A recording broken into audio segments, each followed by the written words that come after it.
Assalamualaikum warahmatullahi wabarakatuh. Perkenalkan, nama saya Riza Kanafatisya, NPM 2181101194. Baiklah, di sini saya akan menjelaskan kembali materi dari kelompok 12 yang mana judul materinya ialah kecerdasan. Di sini kelompok 12 juga mengaitkan tentang pendidikan di dalam kecerdasan. Pendidikan dan kecerdasan ialah yang pertama saya akan menjelaskan tentang pendidikan. Pendidikan adalah usaha dasar yang terencana untuk mewujudkan suasana belajar dan proses pembelajaran agar peserta didik secara aktif mengembangkan potensi dirinya untuk memiliki agar peserta didik lebih aktif. Adapun pengertian dari kecerdasan adalah kemampuan untuk memperoleh pengetahuan, keupayaan untuk berpikir di dalam situasi yang kompleks, dan kebolehpayaan untuk menyelesaikan masalah. Pendidikan dan kecerdasan menurut para ahli yang pertama ialah Ki Hajar Dewantara, yang mana pengertian pendidikan adalah segala usaha dari orang tua terhadap anak-anak dengan maksud menyokong kemajuan hidupnya. Dan menurut David Westclair, ada kecerdasan sebagai suatu kapasitas umum dari individu untuk bertindak, berpikir rasional, berinteraksi dengan lingkungan secara aktif. Jenis-jenis kecerdasan ialah kecerdasan intelektual, yang mana kecerdasan intelektual adalah kecerdasan yang menuntut pemikiran otak, hati, jasmani, keaktifan manusia yang untuk berinteraksi secara fungsional dengan yang lain. Yang kedua ialah kecerdasan emosional. Kecerdasan emosional adalah kemampuan untuk mengetahui perasaan orang lain, kemampuan memotivasi diri.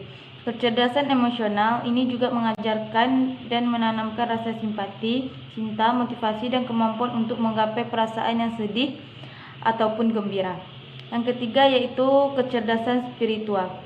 Kecerdasan spiritual adalah kecerdasan yang melibatkan batin individu dan jiwanya. Yang keempat yaitu kecerdasan linguistik. Kecerdasan linguistik merupakan kecerdasan seseorang dengan menggunakan kata-kata yang baik, sangat lisan maupun tulisan untuk mengekspresikan ide-ide ataupun gagasan yang dimilikinya. Yang kelima itu kecerdasan interpersonal, merupakan kemampuan seseorang untuk memahami dirinya sendiri. Mereka mempunyai kepekaan yang tinggi di dalam memahami suasana hatinya. Yang selanjutnya ialah hubungan kecerdasan dengan pendidikan. Proses belajar di sekolah adalah proses yang sifatnya kompleks dan menyeluruh. Banyak orang yang berpendapat untuk meraih presentasi yang tinggi dalam belajar, seseorang harus memiliki IQ yang tinggi. Jika hubungan pendidikan dan kecerdasan ini di mana akan menentukan seseorang dalam bersikap, terutama berinteraksi dengan orang lain, serta bertindak secara cerdas dalam kehidupan sehari-hari. Dan ini pendidikan kita lebih diajarkan dalam membentuk karakter dan etika kita.